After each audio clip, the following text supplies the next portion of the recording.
Rutherford का जो concept था प्लेनेटरी मॉडल ऑफ एटम, जिसमें उसने कहा कि एटम के सेंटर में न्यूक्लियस होता है, इलेक्ट्रॉन रिवॉल्व करते हैं। क्लासिकल फिजिक्स ने, यहाँ वो कह रहे हैं, क्लासिकल फिजिक्स ने इस मॉडल को डिफेक्टिव करार दे दिया। उसने रदरफोर्ड मॉडल पे इतराज कर दिया। क्या इतराज किया? कि रदरफोर्ड मॉडल एटम की स्टेबिलिटी एक्सप्लेन नहीं करता। मतलब वो ये नहीं साबित कर सका कि एटम एक स्टेबल चीज है। क्यों? क्योंकि वो कहते थे कि इलेक्ट्रॉन रिवॉल्व करता है। तो क्लासिकल फिजिक्स कहती थी, पहला पॉइंट, पहला ऑब्जेक्शन, कि जो चीज अगर इलेक्ट्रॉन कॉन्टिन्यूसली रिवॉल्व कर रहा है तो वो अपनी एनर्जी लूज करता जाएगा, और लूज करते करते एक वक्त आएगा कि वो न्यूक्लियस से जा टकराएगा, न्यूक्लियस में गिर जाएगा और रुक जाएगा। तो जबकि रदरफोर्ड कहता था कि इलेक्ट्रॉन घूमता ही रहेगा। तो उन्होंने, उनको इस बात पे इतराज था। दूसरा जो क्लासिकल फिजिक्स ने इतराज किया कि जो स्पेक्ट्रम आता है उसकी एनर्जी का, वो कॉन्टिन्यूस आना चाहिए, जबकि लाइन स्पेक्ट्रम क्यों आ रहा है। ये स्पेक्ट्रम की डिटेल आगे बड़ी डिटेल में इंशाल्लाह हम पढ़ेंगे। तो नील बोहर जो था, एक्चुअली इसने ये डिफेक्ट्स रिमूव किए और एक और मॉडल ऑफ एटम पेश किया जिसमें ये डिफेक्ट्स क्लियर थे। पहला पॉइंट जो बोहर ने एक्सप्लेन किया, उसने कहा जब इलेक्ट्रॉन रिवॉल्व करते हैं ना, वो समझो एक एनर्जी लेवल में रिवॉल्व करे। उसने शेल्स को एक नया नाम दिया, एनर्जी लेवल, जिसको हम ऑर्बिट या शेल पहले भी कहते थे। और जब तक एक इलेक्ट्रॉन रिवॉल्व करता रहता है शेल में या एनर्जी लेवल में, उसकी एनर्जी फिक्स रहती है, ना ही लूज करता है, नहीं गेन करता है। एनर्जी इवॉल्व तब होती है जब एक इलेक्ट्रॉन हायर शेल से लोअर शेल में आता है, और एब्जॉर्ब उस वक्त होती है जब लोअर शेल से हायर शेल में जाता है। और फिर किसी भी शेल का एंगुलर मोमेंटम उसने एक्सप्लेन किया, वो N H over two pi है। एन से मुराद नंबर ऑफ शेल, एच से मुराद Planck's constant, two constant, pi constant. ठीक है। ये बच्चे, ये बोहर के पोस्टुलेट्स आते हैं ना, ये तो नाइन्थ वाले हैं। सर वो एनर्जी वाला एक दफा रिपीट करना। हाँ, कि असल में यूं है कि जो न्यूक्लियस के करीब शेल होगा ना पहला, उसकी एनर्जी कम है, दूसरे की एनर्जी उससे भी ज्यादा है, तीसरे शेल की एनर्जी उससे भी ज्यादा है। अब जो इलेक्ट्रॉन तीसरे शेल में है और वो दूसरे में आना चाहता है, उसे क्या करना पड़ेगा? उसे एनर्जी को एनर्जी लूज लूज करना करेगा। पड़ेगा। लेकिन जो पहले शेल में और वो चौथे में जाना चाहता है, उसे क्या करना पड़ेगा? एब्जॉर्ब। एब्जॉर्ब करेगा। बस ये उसने बताया है। तीसरा पॉइंट है, द गेन और loss of energy occur with in the orbits, या actually between the orbits due to jumping of electrons from one shell to another shell। अब अगर वो लोअर से हायर में जा रहा है तो एब्जॉर्ब करेगा, हायर से लोअर में जा रहा है तो रिलीज करेगा। ठीक है। हाँ जी। हाँ, और कोई चीज? जी सर। ठीक है बच्चे, आगे जी। ओके जी, अब जो मैं पढ़ाने जा रहा हूँ ये नई चीज है बिल्कुल ही, थोड़ी लेंथी भी होगी, ये डेरिवेशन है एक लंबी सी, लॉन्ग क्वेश्चन में बड़ी फेमस है फेडरल बोर्ड में ये आना ना। Derivation of radius of an atom, कि एटम के रेडियस क्या होता है। न्यूक्लियस और लास्ट शेल के दरमियान जो डिस्टेंस होता है ना, एटम के न्यूक्लियस और लास्ट शेल के दरमियान जो डिस्टेंस होता है, उसे एटॉमिक रेडियस कहते हैं। ठीक है। अब हम कहते हैं कि सपोज, तुम सपोज करते हो कि एक एटम है जिसमें एक इलेक्ट्रॉन रिवॉल्व कर रहा है न्यूक्लियस के इर्द गिर्द, जिसका चार्ज ई है। ठीक है, जेड ई, यानी एटॉमिक नंबर के लिहाज से चार्ज, जितना एटॉमिक नंबर ज्यादा होगा उस पर चार्ज ज्यादा आ जाएगा, इलेक्ट्रॉन ज्यादा होंगे। Let M be the mass, और आर उसका रेडियस है, और वी वेलोसिटी है। दोबारा एक बात कंफर्म कर लो, रेडियस से क्या मुराद है? एटम के रेडियस से मुराद है न्यूक्लियस से लेकर उसके लास्ट शेल तक के डिस्टेंस को एटॉमिक रेडियस कहते हैं। ठीक है। तो कोलम्स लॉ। अच्छा, अब देखना, एक चीज समझना है। एटम, बोहर ने बताया कि जब एक इलेक्ट्रॉन रिवॉल्व करता है ना न्यूक्लियस के इर्द गिर्द, उस पर दो फोर्सेस एक्ट करती हैं। एक वो फोर्स जो इलेक्ट्रॉन को न्यूक्लियस के करीब लाना चाहती है, और एक वो फोर्स जो इलेक्ट्रॉन को बाहर लेके जाना चाहती है शेल से। यानी एक उसको अंदर लाने वाली फोर्स, एक बाहर वाली। अब इलेक्ट्रॉन पे नेगेटिव चार्ज है, न्यूक्लियस पे पॉजिटिव चार्ज है। तो न्यूक्लियस पॉजिटिव और इलेक्ट्रॉन के दरमियान जो फोर्स ऑफ अट्रैक्शन है उसे कोलम्बिक फोर्स कहते हैं। ये कोलम्स लॉ ने बताई थी। According to the Coulomb's law electrostatic force of attraction on electron will be, वो ये है ZE² over 4 pi epsilon naught R square. यहाँ पे Z क्या है, एटॉमिक नंबर, E क्या है, charge on electron, 4 constant, pi constant, epsilon naught vacuum permittivity constant, ये भी कांस्टेंट वैल्यू है, R radius, distance between the nucleus and the last shell. मैंने आपको बताया कि ई नॉट जो है, ये ई नॉट वैसे लिखते हैं जैसे फॉर्मूले में लिखा हुआ है, वो वाला ना, जरा क्या लिख, वैक्यूम परमिटिविटी कांस्टेंट और इसकी वैल्यू है 8.84 10⁻12 कूलम स्क्वायर पर जूल पर मोल। तैमूर, मैंने बताया दो फोर्सेस लग रही हैं इलेक्ट्रॉन पे, एक वो फोर्स जो उसे न्यूक्लियस की तरफ खींच रही है और एक वो फोर्स जो उसको बाहर लेगी, जैसे आपने सेंट्रीपिटल सेंट्रीफ्यूगल फोर्सेस पढ़ी है, ठीक है। तो जो उसे जी सर। न्यूक्लियस की तरफ खींच रही है वो कोलम्बिक फोर्स है, वो उसका फार्मूला है ZE² ओवर 4 पाई, और जो बाहर लेके जा रही है वो वही है, सिंपल सी सेंट्रीफ्यूगल फोर्स, उसका फार्मूला है mv² ओवर r। अब एक चीज कंफर्म करो, अगर एक इलेक्ट्रॉन शेल में रिवॉल्व कर रहा है तो फिर ये दोनों फोर्सेस आपस में क्या होंगी, बराबर। क्यों कि अगर इलेक्ट्रॉन अंदर आ रहा है तो वो तो पॉजिटिव चार्ज की वजह से नहीं होगी अट्रैक्शन। एक मिनट, अगर इलेक्ट्रॉन अंदर आ जाता है इसका मतलब है सेंट्रीफ्यूगल फोर्स कम है और ये इलेक्ट्रोस्टैटिक फोर्स कोलम्बिक फोर्स ज्यादा है, ऐसे ही होगी बात। जी। और अगर इलेक्ट्रॉन शेल से ही बाहर निकल जाता है इसका मतलब है कौन सी फोर्स ज्यादा हो गई है, वो सेंट्रीफ्यूगल दूसरी फोर्स। वाली। ठीक होगी बात, बात आप समझ आइए। जी जी।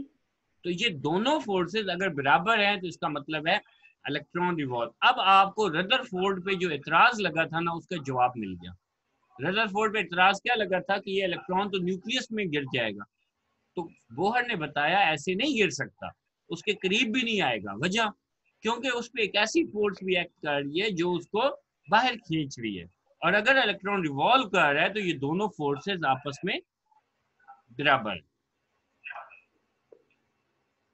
ठीक है, अगर आपसे अब कोई क्वेश्चन पूछे कि यार इलेक्ट्रॉन तो न्यूक्लियस में गिर जाना चाहिए, वो नेगेटिव है ये पॉजिटिव है, तो उसका आंसर क्या हुआ कि उस इलेक्ट्रॉन पे एक ऐसी फोर्स लग रही है जो उसे अवे खींच रही है, जो उसको अंदर भी नहीं जाने देती, और बाहर वो दोनों चूंकि बराबर है फोर्सेस, इसलिए वो स्पेसिफिक डिस्टेंस पे रिवॉल्व करता रहता है।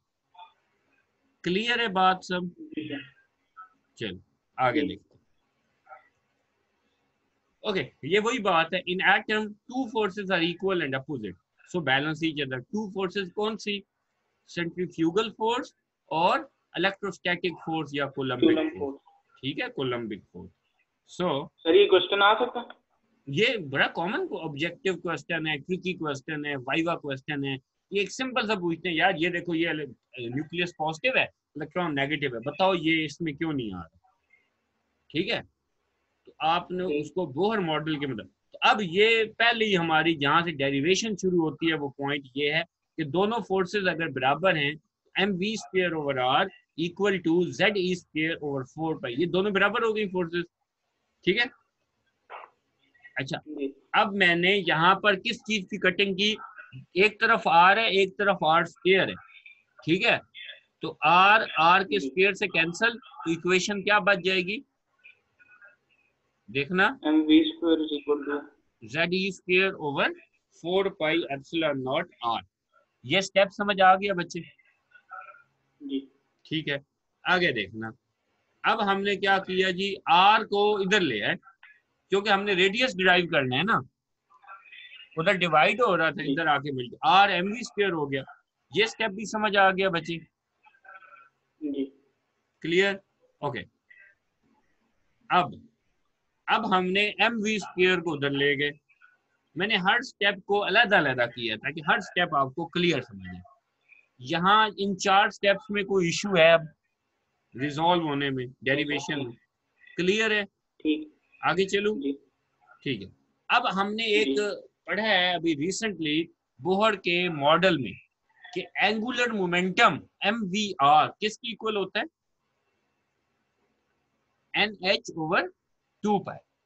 एंगुलर मोमेंटम किस चीज की इक्वल होता है, NH/2 पे। ये पढ़ा है ना हमने अभी, हैं तैमूर, तैमूर बच्चे? जी ये अभी हमने एक इक्वेशन पढ़ी है ना बोर ठीक है। मॉडल में कि angular momentum equal to NH/2 sir pi. पढ़िए। अभी उसका रेफरेंस है। अच्छा, सबसे पहले इसका कंक्लूजन जी क्या निकला कि रेडियस और वेलोसिटी एक दूसरे के क्या होते हैं, इनवर्सली प्रोपोर्शनल। चलो इसको आगे बढ़ो। According to Neil Bohr angular momentum of electron क्या होता है, MVR इक्वल टू NH/2 पाई। अब इसमें से वेलोसिटी को इधर रहने दो, m और r को उधर ले जाओ, तो ये बन जाएगा NH/2 पाई mr। ये देखना, velocity is equal to NH/2 pi mr। अब इसका स्क्वायर ले लिया दोनों तरफ, ये हो गया v square n square h square over 4 पाई m स्क्वायर r स्क्वायर। यही हो जाएगा ना। ये देखना, आप जरा चेक करो, v square is equal to, ये v स्क्वायर है, मैंने ये ऐसे मतलब ये गलती हो गई, स्क्वायर करना था। n square h v square is equal to n square h square over 4 pi square m square r square. बच्चे यहाँ तक कोई डाउट है तो बताओ डेरिवेशन में। नहीं सर ठीक। हमने पीछे एक इक्वेशन 2 बनाई है, इक्वेशन 2 को देख लो, अभी उसका रेफरेंस आएगा कि ये जो v स्क्वायर है ना, जी ये v स्क्वायर की वैल्यू इक्वेशन 2 में डालनी है। इक्वेशन 2 याद है, r इज इक्वल टू, ये मैं आपको दोबारा दिखाता हूँ इक्वेशन 2, ये आखिर वाली, r is equal to ZE square over 4 pi epsilon naught MV square. ठीक है, हमने v स्क्वायर की जगह जो अभी निकाली है ना वो डाल रही, ठीक है। ये ZE स्क्वायर ओवर 4, ये देखो v स्क्वायर की जगह मैंने लिख दिया, ठीक है। अब मैथ का रूल है कि ये जो 4 pi square m square r square ये डिवाइड हो रहा है, ये ऊपर जाएगा और मल्टीप्लाई हो जाएगा, तो ये इक्वेशन यूं बन जाएगी, ये इन्वर्ट होके ऊपर चला जाएगा ना। सर ये पिछले स्टेप की नहीं समझी, हाँ, ये जो वैल्यू सब्स्टिट्यूट की। अच्छा, ये v स्क्वायर का तक का समझ आ गई है, v स्क्वायर की जी जो अभी तक नजर आ रहा है स्क्रीन पे, ये क्लियर है बेटा? जी अच्छा, अब मैंने v स्क्वायर को क्या जो आंसर है ना कि m square h square 4 pi, ये मैंने वहां पुट करना है जिससे मैंने इक्वेशन 2 का नाम दिया। इक्वेशन 2 चेक करो पहले वापस, ये देखो इक्वेशन 2 है, ठीक है समझ आ गई। है समझ आ गई ठीक। ठीक है। v स्क्वायर को यहाँ पे मैंने पुट किया, पहला स्टेप देखो कि v स्क्वायर को पुट किया, और इसमें दूसरा अगला स्टेप क्या है कि 4 pi square m square r square ऊपर चला जाएगा और मल्टीप्लाई हो जाएगा, ये देखना। अब ये स्टेप क्लियर है, ये मैथ का ये तरीका समझ है ना? जी ठीक है, जी सर। अच्छा अब आगे चलूं मैं, जी बस ये एंड होने वाली है। अब इसमें सिमिलर चीजें हैं, उन्हें कैंसिल कर दो, अभी से कोई चीज कैंसिल होने वाली है, जरा चेक करना।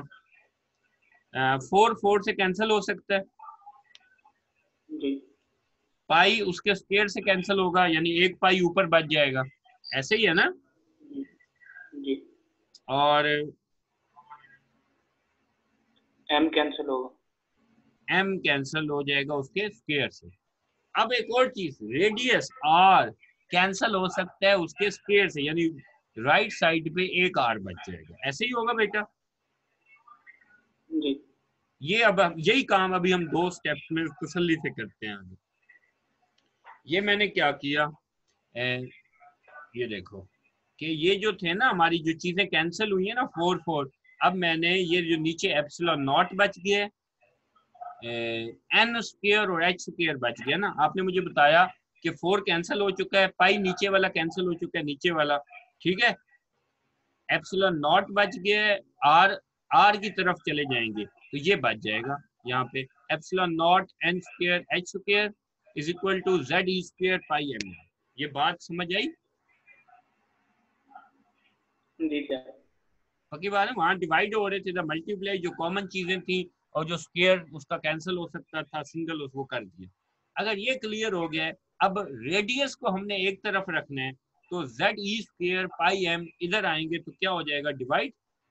ये देखो, ये स्टेप भी समझ आ गया बेटा। तैमूर, लगता जी है सर। कोई डाउट है कहीं पे? नहीं सर, ठीक है। ठीक है, बस यही डेरिवेशन थी जी टोटल। अब हमने इसकी इंटरप्रिटेशन पढ़नी है। अब रेडियस जो है वो किस चीज के डायरेक्टली प्रोपोर्शनल आ रहा है? एप्सिलॉन नॉट, ये तो कांस्टेंट है। स्मॉल h प्लैंक्स कांस्टेंट है। एन नंबर ऑफ शेल, हाँ, नंबर ऑफ शेल चेंज होते रहते हैं, उसके डायरेक्टली प्रोपोर्शनल है। Mass of electron m constant है। पाई कांस्टेंट है। E चार्ज ऑन इलेक्ट्रॉन, ये भी कांस्टेंट है। Z एटॉमिक नंबर, हाँ ये चेंज हो सकता है एलिमेंट्स का, हर एलिमेंट। तो अब अगला स्टेप देखना, हाइड्रोजन एटम के लिए Z की वैल्यू क्या होती है एटॉमिक नंबर की? 1। 1। तो ये फार्मूला क्या बच जाएगा, Z की जगह 1 आ गया तो ये बन गया R is equal to epsilon naught n square h square over E square pi. ये बात समझ आ गई? जी सर। अच्छा, अब हम इसमें पता क्या करेंगे, हम इसमें कांस्टेंट, अब मुझे ये जो इक्वेशन आपको नजर आ रही है इसमें सारी चीजें कांस्टेंट है सिवाय एक वेरिएबल के। वेरिएबल कौन है इसमें से? n। n change n। होता रहेगा, बाकी सब की फिक्स वैल्यू है। तो जो फिक्स वैल्यू है ना वो मैंने ब्लैक कर दी, और जो वो है उसको मैंने कलर चेंज कर दिया, ठीक है। तो जो जी सर। कांस्टेंट था ना सारा, epsilon naught h square over E square pi m, उसको मैंने a नॉट कह दिया, ठीक है। जी। मिलाकर, यानी अगर कोई पूछे व्हाट इज a नॉट, तो आप बोलोगे a naught equal to epsilon naught h square over E square pi m। ठीक है बच्चे? सर इन सारों की इकट्ठी एक वैल्यू याद करनी पड़ेगी या सारों की अलग अलग? आप मोस्टली ये ए नॉट का इस्तेमाल इसीलिए किया गया है कि आपको इसका आंसर याद करना चाहिए, ठीक है। न्यूमेरिकल्स में आपको न्यूमेरिकल में ए नॉट की वैल्यू डाल के न्यूमेरिकल कर लेना। ये अभी देखना, अभी जी। आखिरी स्लाइड है। ओहो, जी सर। देख, अब देखो, where A naught is a constant quantity which is equal to, ये देखना, ए नॉट जो है मैंने फॉर्मूला दोबारा लिखा है, epsilon naught H square over E square pi M equal to 0.529 into 10 raised power minus 10 meter, that can be said as 0.529 angstrom। ये unit है, आपने डीएनए की मेजरमेंट में भी पढ़ा होगा लास्ट बायोलॉजी में ना। जी बच्चे, इसमें कोई डाउट तो नहीं नहीं है सर। ना? अब यानी कि आप ए नॉट की जगह उसका आंसर लिख सकते हो 0.529, ठीक है, ऑंगस्ट्रॉम। अब देखना, अब फार्मूला क्या बन गया, याद है पिछली पेज पे हमने पढ़ा है r is equal to n square a naught, छोटा ए ए नॉट। नॉट। तो ए नॉट की वैल्यू आंसर क्या है, 0.529 ऑंगस्ट्रॉम। क्योंकि 10 की पावर -10 लिखने की बजाय वो ए नॉट लिखना ज्यादा आसान है, ठीक है, इसलिए ये लिखा जाता है इजी बनाने के। अब हम क्या करेंगे, रेडियस कैसे होगा, एन की वैल्यू 1 ले ले तो क्या होगा, एन की वैल्यू 1 ले, आर इज इक्वल टू 1 का स्क्वायर इंटू 0.529, 0.529 ऑंगस्ट्रॉम हो गया। आर इज इक्वल टू 2, तब क्या होगा, आर इज इक्वल टू 2 का स्क्वायर यानी कि 4 इंटू पॉइंट, ये 2.116। ये जो मैंने दो रीडिंग्स बताई हैं पॉइंट, यानी कि हाइड्रोजन एटम के न्यूक्लियस से पहले शेल का डिस्टेंस है 0.529 ऑंगस्ट्रॉम। हाइड्रोजन एटम के न्यूक्लियस से लेकर दूसरे शेल का डिस्टेंस जो है वो है 2.116 ऑंगस्ट्रॉम। बात समझ आई? जी। जी सर। क्लियर है? जी। कोई अभी कोई